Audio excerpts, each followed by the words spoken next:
बुलंदशहर में राज्यसभा सांसद सुरेंद्र सिंह नागर के बेटे ने की सगाई। समारोह में पहुंचे हरियाणा के सीएम नायब सिंह सैनी और यूपी के डिप्टी सीएम ब्रजेश पाठक। प्रयागराज में महाकुंभ का आखिरी अमृत स्नान, नागा साधु बने आकर्षण का केंद्र। जनवरी में करीब 1 करोड़ लोग पहुंचे वाराणसी, श्रद्धालुओं के सैलाब ने तोड़े सारे रिकॉर्ड। प्रयागराज के महाकुंभ में ट्रेनी आईपीएस अफसरों की हुई पाठशाला। हैदराबाद ट्रेनिंग सेंटर से संगम पहुंचे 270 ट्रेनी आईपीएस अफसर। नमस्कार, आज की खबर देख रहे हैं आप। मैं हूं आपके साथ यशस्वी पाठक। आइए दिखाते हैं आपको उत्तर प्रदेश की अहम खबरें। बुलंदशहर में राज्यसभा सांसद सुरेंद्र सिंह नागर के बेटे के सगाई समारोह में हरियाणा के मुख्यमंत्री नायब सिंह सैनी पहुंचे। इस दौरान उन्होंने दिल्ली चुनाव को लेकर बड़ा बयान भी दिया। सैनी ने कहा कि इस बार दिल्ली में भाजपा की सरकार बन रही है क्योंकि जनता पिछले 10 साल से चल रही झूठ की दुकान को समझ चुकी है। साथ ही इस दौरान यूपी के डिप्टी सीएम ब्रजेश पाठक भी मौजूद रहे। उन्होंने भी केंद्र सरकार के बजट को लेकर कहा कि विकसित भारत की परिकल्पना को पूरा करने वाला बजट पेश हुआ है। काम अगर हुआ है, उन्हें अपने लिए काम किया है, जनता के लिए कोई काम नहीं किया। दिल्ली के लोगों को आज भी पीने का 10 वर्षों के अंदर गंदा पानी मिल रहा है। उनके सीवरेज ओवरफ्लो रहे हैं। गलियों के अंदर सीवरेज के गंदे पानी से गुजर करके आना जाना पड़ता है। वहां के नाले ब्लॉक है। जो उसने वायदे किए थे, चाहे उसने ये कहा था कि हम क्लिनिक मोहल्ले के माध्यम से उनको सहायता देंगे। आदरणीय प्रधानमंत्री जी ने आयुष्मान योजना जो 5 लाख रुपए का एक गरीब व्यक्ति को अधिकार दिया था, उससे वंचित रखा है। आज वो भी समझ रहे हैं 8 तारीख के बाद उन लोगों को 10 लाख रुपए का अधिकार नरेंद्र मोदी और दिल्ली की सरकार देगी। ये उनके जहन में है, क्योंकि ये केजरीवाल लगातार झूठ परोसता रहा है। अगर उसको कोई काम के लिए बोलते थे तो मोदी को गाली देता था, अगर कुछ कहते थे तो एलजी को दोषी ठहरा। पूरी तरह से देशी जनता देख रही है। माननीय मोदी जी ने जो देश के लोगों को बजट दिया है, ये वास्तव में देश की विकास की गति को आगे बढ़ाने वाला। दिल्ली विधानसभा चुनाव में भारतीय जनता पार्टी प्रचंड बहुमत के साथ एक तरफा जीत रही है। केजरीवाल जी की झूठ फरेब की राजनीति को दिल्ली की जनता ने समझ लिया है। अब ये और नहीं चलेगा। दिल्ली की जनता 5 तारीख को कमल खिलाने जा। बसंत पंचमी पर महाकुंभ का तीसरा और अंतिम अमृत स्नान जारी है। सबसे पहले पंचायती निरंजनी अखाड़े के संत संगम पहुंचे, फिर सबसे बड़े जूना अखाड़े के साथ किन्नर अखाड़े ने अमृत स्नान किया। साधुओं का आशीर्वाद लेने के लिए लाखों श्रद्धालु संगम पहुंचे। वहीं 20 से ज्यादा देशों के लोग भी अमृत स्नान देखने के लिए संगम पहुंचे। साथ ही हेलीकॉप्टर से संगम पर पुष्प वर्षा भी की गई। प्रयागराज में भव्य महाकुंभ का असर राज्य के अन्य धार्मिक शहरों पर भी पड़ रहा है। खासतौर पर अयोध्या और वाराणसी में जनवरी महीने में श्रद्धालुओं का सैलाब उमड़ पड़ा है। वाराणसी में काशी विश्वनाथ के दरबार में भीड़ ने इस बार सारे रिकॉर्ड तोड़ दिए। साल 2025 में काशी विश्वनाथ में 1 करोड़ से ज्यादा श्रद्धालु पहुंचे। बता दें कि महाकुंभ के असर की वजह से काशी विश्वनाथ धाम में इतनी बड़ी भीड़ पहुंची। मौनी अमावस्या के बाद काशी में श्रद्धालुओं की संख्या ने ज्यादा जोर पकड़ा। साथ ही गंगा घाटों में भी श्रद्धालुओं की लगातार भीड़ को देखते हुए प्रशासन पूरी तरह से अलर्ट नजर आ रहा है। प्रयागराज के महाकुंभ में ट्रेनी आईपीएस अफसरों की पाठशाला लग गई है। प्रयागराज में संगम किनारे चल रहे दुनिया के सबसे बड़े धार्मिक आयोजन में भीड़ से निपटने के लिए योगी सरकार ने भी कमर कस ली है। योगी सरकार ने बसंत पंचमी से पहले आईपीएस अफसरों की फौज उतार दी है। इस बीच 270 ट्रेनी आईपीएस अफसर प्रयागराज के महाकुंभ पहुंचे हैं। इसमें 77 महिला अफसर शामिल हैं। वहीं हैदराबाद ट्रेनिंग सेंटर से संगम पहुंचे आईपीएस अफसरों को भीड़ से निपटने की परीक्षा होगी। बुलंदशहर में तेज रफ्तार मैक्स गाड़ी ने मासूम को रौंदा, जहां मासूम की मौके पर ही दर्दनाक मौत हो गई, जिसके बाद मृतक मासूम के परिवार में कोहराम मच गया है। वहीं मां का रो रो कर बुरा हाल हो गया है। मौके पर पहुंची पुलिस ने मृतक के शव को पोस्टमार्टम के लिए जिला अस्पताल भेजा। साथ ही पुलिस ने मैक्स गाड़ी के चालक और उसके वाहन को हिरासत में लिया है। बुलंदशहर में रास्ते से गाड़ी हटाने को लेकर विवाद हो गया, जहां विवाद के दौरान जमकर मारपीट और कई राउंड फायरिंग हुई, जिसमें एक युवक को गोली लग गई। वहीं घटना में करीब 5 लोग घायल हो गए हैं, जिनमें से 3 की हालत गंभीर है।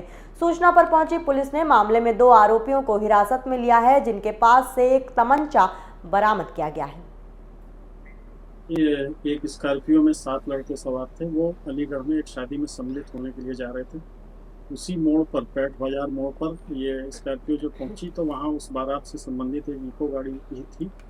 गाड़ी आगे निकालने को लेके दोनों गाड़ी के सवारों के बीच में वाद विवाद हुआ और झगड़ा होने लगा, और उसके बाद बात इतनी बढ़ गई कि मारपीट होने लगी और उसमें स्कॉर्पियो सवार लोगों ने फायरिंग कर दी, जिससे 3 लोग घायल हो गए, जिन्हें समुचित इलाज के लिए अस्पताल भेज दिया गया है। और घायल पक्ष की तरफ से प्राप्त तहरीर के आधार पर समुचित धाराओं में FIR दर्ज कर ली गई है। मौके से 2 व्यक्तियों को पकड़ भी लिया गया है और इसमें विवेचना की जा रही है, और शेष जो बचे हुए लोग हैं उनकी भी शीघ्र गिरफ्तारी की जाएगी। हमीरपुर में बेखौफ दबंगों ने पुलिस के सामने जमकर मारपीट की। इस दौरान दबंगों ने डायल 112 पुलिस कर्मियों के सामने ही लाठी डंडों से पीड़ित के साथ मारपीट की, जिसके चलते पुलिस ने महिला को बचाने के लिए डायल 112 की गाड़ी में बैठाया, लेकिन फिर भी दबंगों ने पीड़िता को गाड़ी से उतार कर उसके ऊपर कई जानलेवा हमले किए। वहीं पास खड़े शख्स ने पूरी घटना का वीडियो बनाकर सोशल मीडिया पर वायरल कर दिया है। हम लोग कल कप्सा के पास मैरिज हॉल में शादी समारोह में आए हुए थे। तभी टिकरी के पास हम लोग आकर के पानी की बोतल लेने लगे। मैं और मेरा छोटा भाई, मेरे 2 मित्र थे। तो 7-8 लोग आए और थोड़ा बातचीत करने के बाद झीना झपटी की और मारपीट चालू कर दी। अभी वहाँ पे मैं चैन पहने हुआ था, तो चैन मेरी गिर गई और मेरे पास जैसे 4-5 हज़ार रुपए के आसपास कुछ थे, वो भी वहीं पे गिर गए। इसके बाद हमने 112 कंप्लेंट की। कंप्लेंट करने के बाद पुलिस आई, लेकिन उन लोगों ने हाथापाई की और उनका मोबाइल भी छीन लिया। बड़ी मुश्किल से एक वीडियो मेरे साथी ने बनाया, उसका भी मोबाइल तोड़ने का उन्होंने प्रयास किया। और उसके बाद हम लोग उन्होंने जो नाम बोल रहे थे, तो 2 नाम मेरे को सुनाई दे रहे थे, एक सोनू और दूसरा लकी, लेकिन वो टोटल 7 से 8 लोग थे। गाजीपुर में शिक्षा के क्षेत्र में समर्पित सामाजिक संस्था के सामान्य ज्ञान ड्राइंग मेहंदी निबंध प्रतियोगिता परीक्षा कराकर बच्चों के अंदर की छुपी प्रतिभा को निखारने का प्रयास पिछले कई वर्षों से कर रही है। संस्था के शिक्षण संस्थानों में प्रतियोगी परीक्षा कराती है और बच्चों को सम्मानित भी करती है। इसी क्रम में बसंत पंचमी के दिन ये प्रतियोगिता आयोजित कराई गई। इसमें कुल 210 छात्र छात्राओं ने प्रतिभाग किया, जिसका परिणाम मार्च तक घोषित किया जाएगा।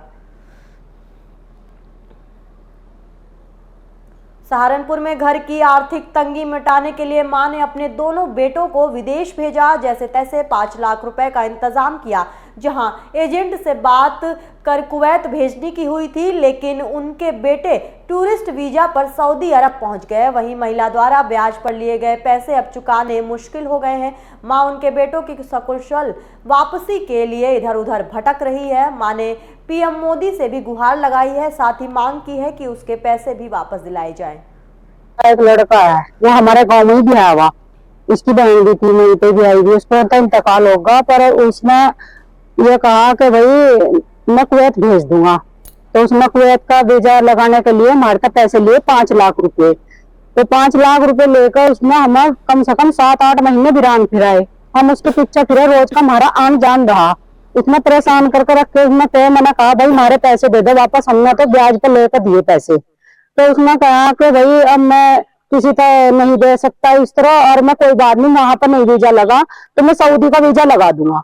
तो उसने सऊदी का वीजा लगाया। हमने सोचा, मैंने कहा चलो कोई बात नहीं, सऊदी का लगा, हमारे बच्चों को काम करना, पैसे लेने, तो चलो वहीं लगा दिया, तो कोई बात नहीं। तो फिर उसने वीजा लगाया तो टूरिस्ट वीजा लगा दिया।